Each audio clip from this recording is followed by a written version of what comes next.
Hello and welcome to the I Am Woman project, where every week we have deep, thought-provoking and interesting conversations with thought leaders, change instigators, rule breakers and creative minds who think differently, sparking creativity and inspiration.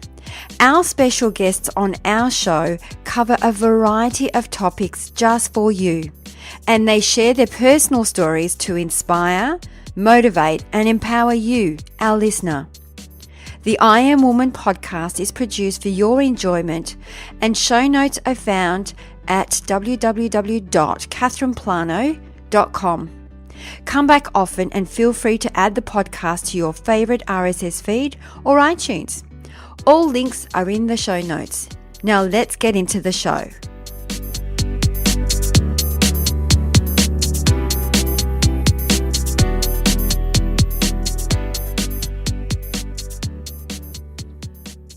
We have the down-to-earth Rosanna Lauria. Rosanna helps busy people get back in control of their health and beat overwhelm so that they can get more out of their professional and personal life. Rosanna is a corporate wellness advisor, keynote speaker, and founder of Recipe for Health, who partners with organisations to provide holistic education and resources for employees to achieve and maintain good mental and physical health. Rosanna shares her story of her successful corporate career and how she never respected that her body needed to remain in balance, and by ignoring these signs, she eventually was bedridden with chronic fatigue syndrome, unable to pursue the career or life she had worked so hard for. Knowing what a struggle it was to live in a state of constant overwhelm, fatigue and stress drove her to help change the way people are living their days, particularly in the workplace. So let's not wait another minute and let's jump into it.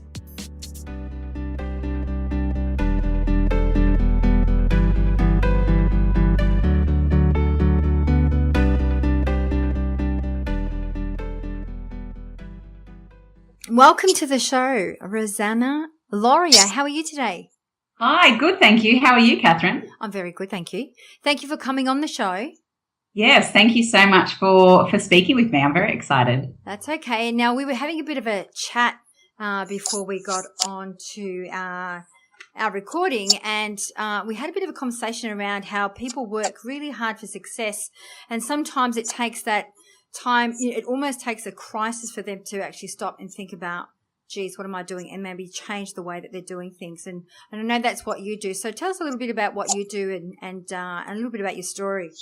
Yeah, exactly. So, thanks for that. So, just a little bit of background, I guess. So I worked in the corporate space for almost a decade. So I worked in financial services, and I loved my job. I'm your typical type A personality. I loved being busy and loved striving for success because, of course, growing up, we're kind of taught that success means achieving lots of things. So I was always really busy, and I got to a point where I started noticing all of these symptoms in my body. I started getting daily migraines.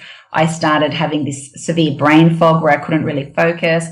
I was always really tired. And then I could tell my immune system was compromised because I was constantly getting sick, virus after virus. And unfortunately, I didn't do anything about those symptoms because I thought it was somehow weak or even lazy to really take time for myself. And so I ended up I continued to push myself until eventually I was diagnosed with chronic fatigue syndrome. I was left bedridden, and this was not just very depressing to all of a sudden be diagnosed with this condition where I could hardly move, but it also meant that everything I worked so hard for, well, I couldn't enjoy it anymore anyway. And so I ended up going on this quite a long journey. It took me a good couple of years to get my health back on track. I ended up studying yoga and meditation, a nutrition course as well, because I started to understand how all of these different elements in our life really, of course, affect our health. And so I started to change my diet, my lifestyle, and actually, very importantly, my mindset to enable me to get that balance back in my body and in my life. So I did get myself well, and as a result, I ended up starting my business, Recipe for Health, which is all about helping other people take control of their health. Because as you said, Catherine, sometimes we see that it takes people that crisis, like I did with myself, to start doing something about their health. But I guess I see my mission as helping people to recognize why it's so important to just maintain that balance on a daily basis so that you don't have to go through that crisis. Because I think the worst thing would be if everyone waited until they had some kind of health crisis or some kind of debilitating condition for them to actually do something about it. And isn't it just the way it is? Like, it's just people almost wait for it to be. And I guess it's with anything, with health. It's definitely not been one of my top values, but it is now. But it's almost like you wait for something to happen before you do something about it. Yeah, exactly. And sometimes I think of that scale like from pain to pleasure. So as humans, we want to run away from pain and towards pleasure, but a lot of people sit in that comfort zone. So if it's not too painful, then they won't strive for the pleasure. And so I think that just thinking about that scale, a lot of people won't do anything if they're in that comfort zone. They think, well, it's not too bad, even though it's not great, until it gets to a point where it's actually so painful that they think, oh God, I better burst out of this state and actually do something about it. Oh, so true. So, Rosanna, you were talking about you studied meditation, yoga, you changed your diet, you changed your mindset. And just for those listening, what kind of things did you do? So maybe tell us a little bit about, your yoga. How did you change your mindset? What kind of foods are you into to help you stay healthy, that kind of thing? Okay, great. So, look, there really was quite a few things. And I'm a really big believer in holistic health. And what I mean by that is it's not just about the diet. It's not just about the meditation. It's about all things in life, because really everything affects our health. And so it was, over a couple of years, but probably the first thing was I actually decided to change my mindset in that I actually gave myself permission to look after myself. So what I mean by that, growing up, I thought it was lazy or weak to ever take time out. Even when I was sick, I actually didn't want to take a sick day. And I know a lot of people like that. And so I never gave myself permission to actually look after myself because I thought that it was, like I said, lazy or weak. And so when I got to this point that I was so sick, and I knew that I kind of had two choices. I could either stay in this state where I was constantly sick and getting quite depressed by it all as well, and really playing victim, to tell you the truth, just asking, well, why me? I've tried so hard, and I was playing victim a bit. Or I could take responsibility for my actions, because obviously my actions had gotten me to that point. And so for me, it was just finally saying to myself, okay, I'm willing to actually take responsibility for my actions and know that I have the power to change them, of course, because we all have the power to change our behaviors. And so giving myself permission to actually stop and take care of myself, whatever that meant, allowed me to then take the next steps. And so the next steps, so what did they look like? So I ended up, because I had no energy, I couldn't really exercise, but I knew I needed to somehow move my body because I was feeling so lethargic.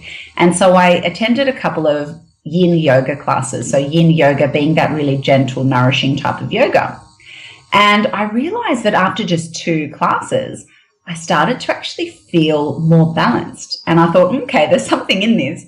And so what I did, I couldn't go to a yoga class every day. So I actually just went on YouTube and I just started Googling gentle meditation sessions, gentle yoga sessions. And every morning I started doing this.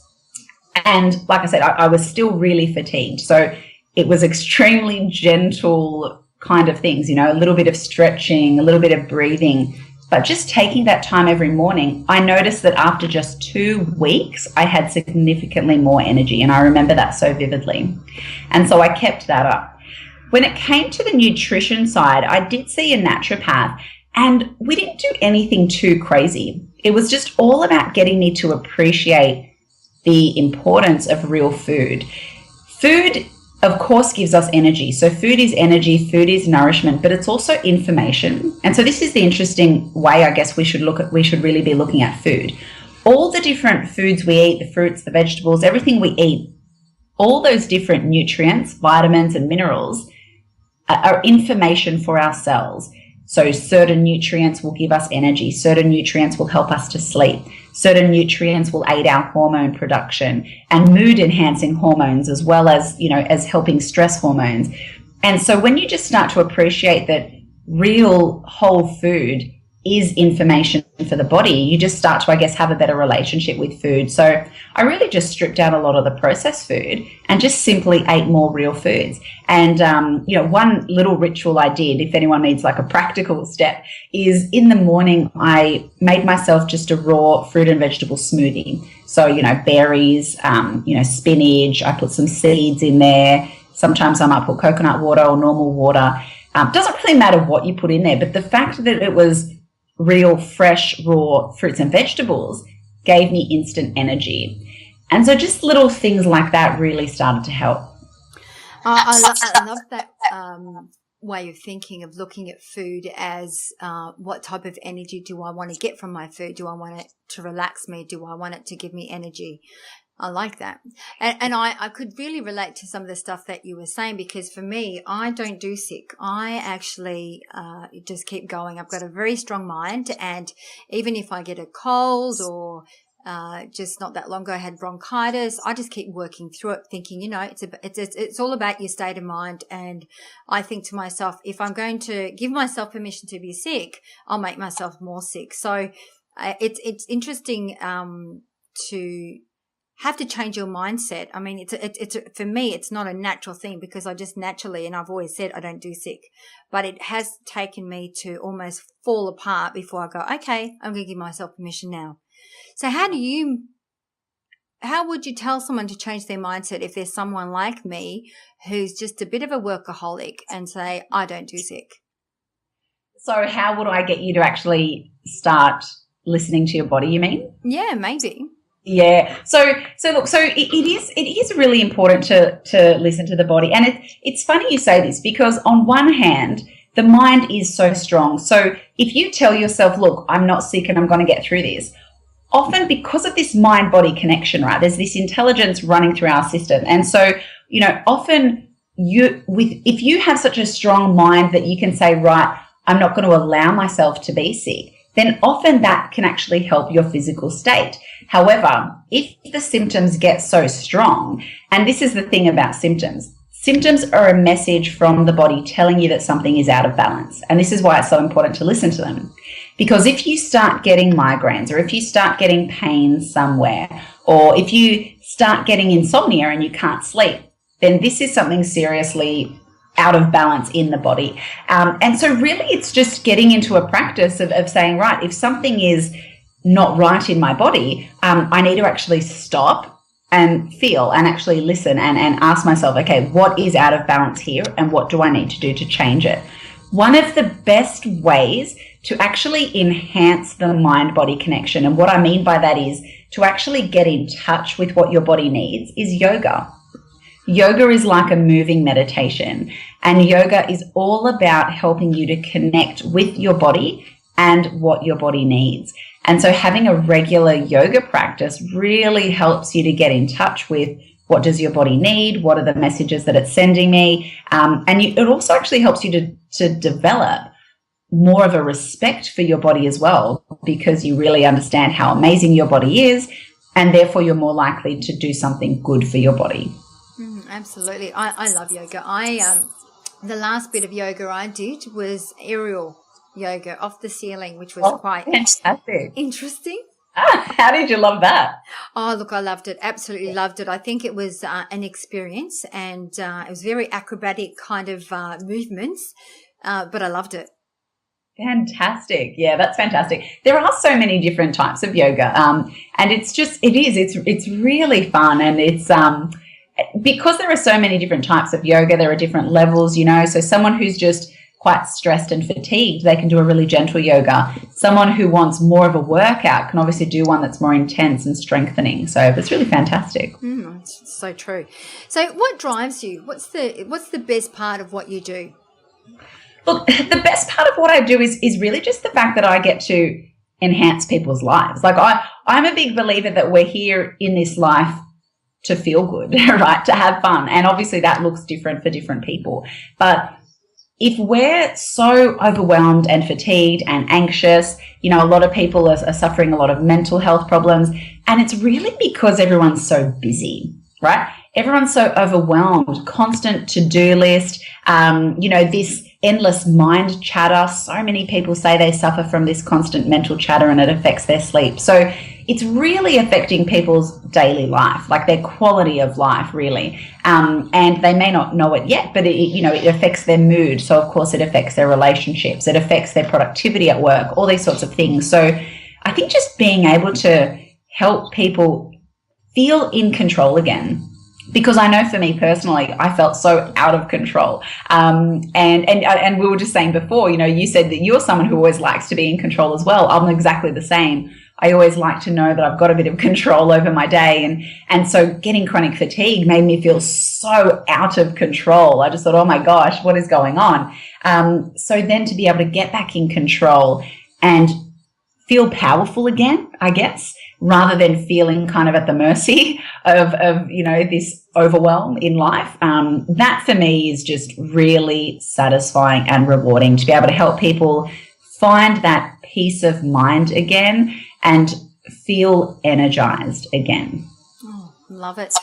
So talking about, you're very good at leading people into, a better lifestyle. What about yourself? What kind of advice, or the best advice, have you ever received in regards to health and well-being? Best advice I've ever received. God, I've learned so many different things, I guess, over the past few years. I mentioned how symptoms are really important, right? So it's really important to listen to the messages from your body. So that's really important. But probably the biggest thing is understanding how powerful your mind is. And we touched on this before, but the thing is, every single thought that we think usually triggers some kind of an emotion, right? Whether it's a positive or a negative emotion. Every single thought we think. And that has a very profound effect on our physical health. Plus, it affects the way we decide to either do something or not do something. It affects the way we behave. So actually understanding the power of our thoughts. So if you're, for example, and this affects every area in life, not just health. So for example, if you're at work and you've got this big project to do and you've been saying to yourself, oh, I can't be bothered doing this. It's so boring. I know I've just got to get it done, but it's just so boring. And then all of a sudden you realize you're procrastinating. You start thinking of every single thing you could do except for that project. That's because you're telling your mind that project is painful, it's boring. And so, of course, your mind wants you to move away from anything that's painful. If you start telling yourself, okay, I want to do this because I know how amazing I'm going to feel after I do this. I'm going to feel empowered actually doing this. I want to do this. I want to get it done. And then I'll have so much free time afterwards to do all the things I love doing. Then you're going to motivate your mind to move towards it. And that's just one example, but just appreciating the power of the mind and how it can just affect your life in actually very negative ways, or it can totally lead you down the path of success. Oh, I can so relate to that. I hear myself sometimes saying, I so can't be bothered exercising, or it's too cold. Exactly right. Yeah. No, I mean, we all do that, but when you start to understand this, then you can catch yourself and you can say, oh, I get it. Like, for example, I was always someone who, did a lot of emotional eating, right? And often emotional eating is usually hereditary in the sense that you see your mum do it, or you see someone around you do it and you think, okay, food is medicine. I get it. Food can actually, heal my stress or my worries. And so I was someone who always, kind of turned to chocolate or food, if I felt worried or stressed. But then when I started really understanding the power of the mind, now I say to myself, I don't actually need that food to make myself feel better. Before, I was actually saying to myself, I need that chocolate because it'll help me feel better. I need that, or otherwise I won't be able to cope. Or if we say I need the coffee or I won't be able to function. Now I say, actually, I don't need that. And I have so much power because I actually don't need to eat that. I can feel good by going out for a walk, doing something else. And when you train your mind that way, like I said, you're really powerful. Like, I think we're more powerful than most people actually think we are. I totally agree. So what would be some of your tricks in regards to moving your mind away from being negative? Okay, it's a bit of a process. So probably the main things we need to do. The first thing is to be aware of where it is we're being negative. So a lot of people have limiting beliefs or negative patterns. And I mean, it's good to just use an example. So let's just use the example of the cravings, okay? So let's say that someone notices that they have these really kind of limiting beliefs around cravings. They think that they can't survive unless they eat all that food. So first step is, of course, to be aware. Then we need to overcome those limiting beliefs. So we have to actually look at, okay, where did this come from? Why am I actually telling myself this? And is it actually valid, right? This is the biggest thing, because most of these negative beliefs or negative patterns we have in our mind, they're not really valid. Do I actually need that chocolate to feel good? No, I'm probably just going to feel awful afterwards, right? Or maybe it's an example where someone feels, they have a fear of rejection, right? I'm changing the example now just so people can understand how this can be applied. But let's say you're someone who has a fear of rejection. Where did that come from? Did it come from childhood? And, and is it actually valid? And actually start to kind of explore that, and start to realize that actually you're a very confident, lovable, loved person right now. And the fact that maybe someone rejected you when you were a young child in the school playground because that person didn't know any better has nothing to do with your value or worth right now. So it's kind of just rationalizing those limiting beliefs. And it is a process. It does take a bit of time, but it's certainly possible. And then the best way to ingrain new beliefs, so new positive habits, is by affirmations or mantras or statements of truth, whatever you want to call them. There's a science called neuroplasticity, and it's all about how we can reprogram the mind. So different beliefs we have from when we're young, every time we say that those words or we think that thought, it strengthens that belief in our mind and it becomes a truth. Even if it's not real, it becomes a truth because we've said it so much.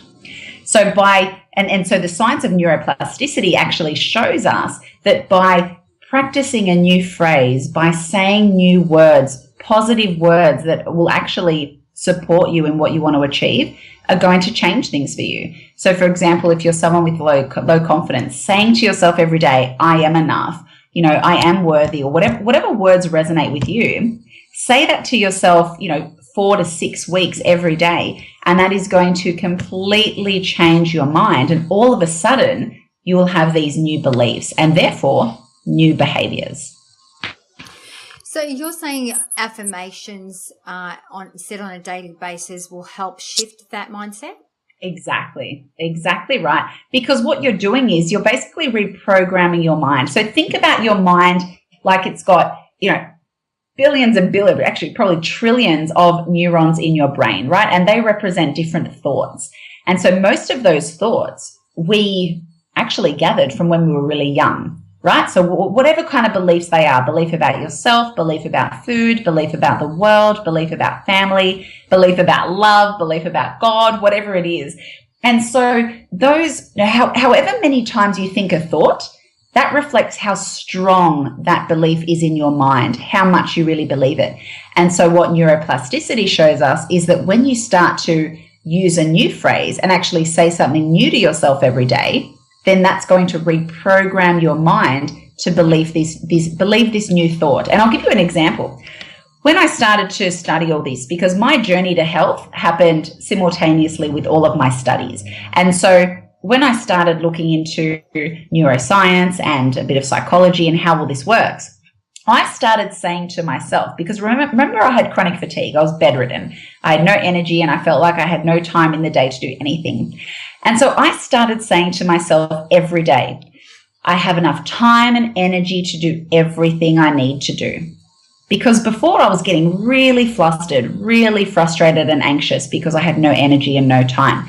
So I started saying to myself, I have enough time and energy to do everything I need to do.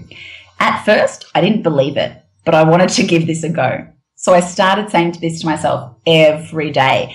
And before I knew it, not only did my belief change, so I actually, all of a sudden now I had this belief that, yeah, you're right, I do have enough time and energy in my day. I can do whatever I want.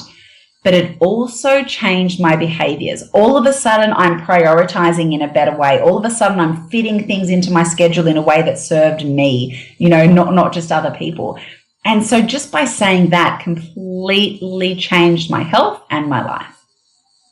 So you don't have to connect with the emotional part of your brain when you're saying these affirmations. Are you saying that over time by saying them, just using obviously the visual part,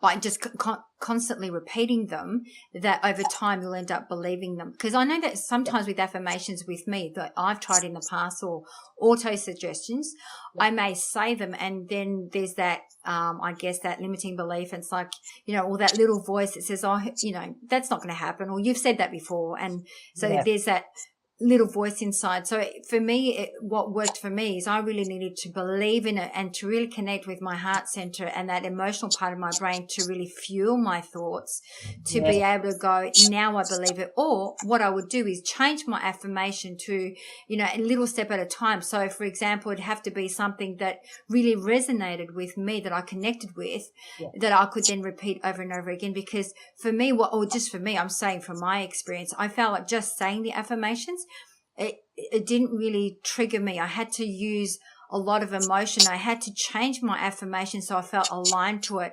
rather than saying an affirmation that I didn't believe in. Yeah, so definitely. And so that's why I suggest doing the work on the limiting beliefs first. That's why that exercise on actually kind of invalidating, so to speak, the limiting beliefs, I think has to happen first. Because otherwise you're right, you're going to say this new belief, but if you have this other voice that keeps popping up, then it's going to be really hard to change it, or it's going to take a lot longer. So you definitely need to work on overcoming the limiting beliefs first. And then actually you can start the new affirmations. The thing with the new affirmations though, you don't, or you can call it whatever you want. Some people don't like the term affirmation, but I'll just call it affirmation for the sake of this. Some people, think, well, does that mean I can't do the affirmations at all until I've overcome the limiting beliefs? I don't think so. From what I've seen, you can still start doing, like saying the affirmations, making sure that you definitely work on overcoming the limiting beliefs though at the same time. Because what's happening with your brain is every time you're saying that to yourself, you're causing your mind to visualize it. Now that is going to force your brain to release chemicals that's going to trigger some kind of emotion. So you're right in saying that it helps when you connect with it on the emotional side. So it definitely does. But at the very least, even by just saying the words, you are causing your mind to visualize it, and that is going to have an effect. Of course, it's going to make it a faster process if you first work on overcoming the limiting beliefs. Does that make sense? Oh, absolutely. It's always about removing those blocks or what's going to get in the way of you moving forward. That's how I work always. Exactly. Well, you're an amazing woman. And if I was to ask you, what would be one word that describes your personal brand, what would that be? So that's a really hard question. Look, I think the word for me would be real, because for me it's just about, like, I'm a big believer, and that's a bit of a cliche, but just, really being authentic to yourself. But for me it's just about, going along with my true vision and mission. So, I don't want to pretend to be anything I'm not, because that goes against everything that I've ever stood for. I want everyone to feel safe, comfortable, confident to be themselves. I want people to be able to ask for support when they need it. That's a big thing, because I see, I do a lot of corporate work, so corporate workshops, leadership development when it comes to building a kind of well-being culture. And what I see is a lot of people are just too scared to actually put their hand up and say, I need support. And so there's so many people out there that I feel like they're living with these masks over their face every day, pretending that they can handle it when they really can't. And so they're overwhelmed, they're stressed. And you know, for me, that's probably the thing that I really want to change. I want people to just not worry about what other people think. And, you know, if they need support or if they need to make changes in their life, know that they have the power to do it and just start being authentic. Just start living the way you want to live. So for me, that's why that word would be real. I could relate to that. I have to say that, you know, once upon a time, I didn't ask for help because I looked at asking for help as a sign of weakness, that I wasn't capable of doing it myself and so forth. Whereas now I have no problems at all asking for help, because I think that's the only way I get to do all the things that I do, is because I have amazing people around me that help me. Yeah, exactly. So, Rosanna, what we do at the end of the show, we always ask our beautiful women, inspiring women, to leave our listeners with 3 golden nuggets. So what would be 3 golden nuggets that you would like to give our listeners? Okay, great. So 3 golden nuggets. So the first one is something really simple but really powerful everyone can do. So if anyone's feeling overwhelmed or stressed or tired or anxious, or they feel like their mind's going a million miles an hour, one of the fastest proven ways you can come out of that overwhelmed state. So often when we're in that state, we're in the fight or flight response. And so to come out of that, just taking deep breaths into your belly. So breathing deeply into your belly, it's called diaphragmatic breathing, because by breathing into the belly, we're shifting the diaphragm. And so people can do it now, actually, if they want. And so if you're just sitting there comfortably in your chair, and if you think about breathing in and out through your nose, and you breathe deep into the belly. So as you inhale, you think about breathing deep into the belly. And then you exhale slowly. So that diaphragmatic breathing is actually shifting your nervous system, and it's taking you out of the overwhelm, out of fight or flight, into what we call the parasympathetic nervous system, which is the relaxed state. So I recommend, if people just want one thing, even though I'll give you a couple more, but just one thing even, introduce that deep breathing into your day, whether it's every morning, whether it's in the nighttime before bed, or during work, I think is really a really powerful time to do it. For example, just before a meeting, if you're a bit nervous, that's a really great way to remain centered and balanced. So that's the first one. The second one is probably, again, it's understanding how powerful the mind is. So for example, if you say to yourself, I'm stressed, life is hard, or maybe I can never lose weight, etc., then this will be the truth for you. But by saying new words, so saying those new affirmations, thinking in a new way, will actually change your reality. So rather than self-sabotaging yourself, it's important to change the words. So I would ask people to just think of what's the one thing they want to change in their life, and actually come up with a little sentence. So for example, if some people feel like they're not resilient and they just can't handle the stress, I would say to them, start saying to yourself every day, I have phenomenal coping skills, or something like that. I have superb coping abilities. I can cope with anything. If someone's feeling exhausted, like I said before, say to yourself, I have enough energy to do everything I want to do. So just start changing your mind, because like I said, when you start changing the words, all of a sudden your mind starts to visualize a new reality. So that would be the second one. And then the third one is, because nutrition is really important. Food is really important. It's not everything in health, but it's a massive part of it, because when we eat kind of rubbish food, when we eat processed food, that's sending bad information to your cells and to your body. And it often causes people to get brain fog and to be really fatigued. So just remember that food is information, and start eating more whole foods. And if people want just one thing that they can do, start with a smoothie in the morning. It's probably the easiest way to get in more vegetables in your day, or more fruits. Have your berries, have your spinach, have your nuts or your seeds, any other ingredients you want, but that will give you a massive energy kick in your morning. I love those 3 gold nuggets. I especially love the food is information. And with the affirmations, you took me back to some time ago, probably about 10 years ago. I remember I had sticky notes in my bathroom, in my car, everywhere for my affirmations that I used to read every single day and sometimes 3 or 4 times a day. So it is very powerful. That's awesome. It is. Yeah, that's great. So, Rosanna, it's been an absolute pleasure to have you on the show. How can our listeners find you? Oh, thank you so much, Catherine. I've really enjoyed this. So our listeners can find me at my website. So my website is Recipe for Health. So that's for the word for. So recipeforhealth.com.au. I'm also on Facebook if you just look up Recipe for Health Australia. And then I've also got other social media, but probably the easiest way is just to go to the website, recipeforhealth.com.au, and then all my social media handles and all my contact information is there. And if anyone does have any questions, if anyone kind of thinks, I can really connect with maybe Rosanna's story, or I'd, maybe like a bit of advice, I'm more than happy for people to send me an email or get in touch via the contact tab on the website. So don't be shy if anyone wants to connect. Thank you so much, Rosanna. I just love your energy, so down to earth, and I'm sure our listeners are going to love you just as much as I love you. And everyone go to Recipe for Health and check it out. Thank you so much. Thank you so much.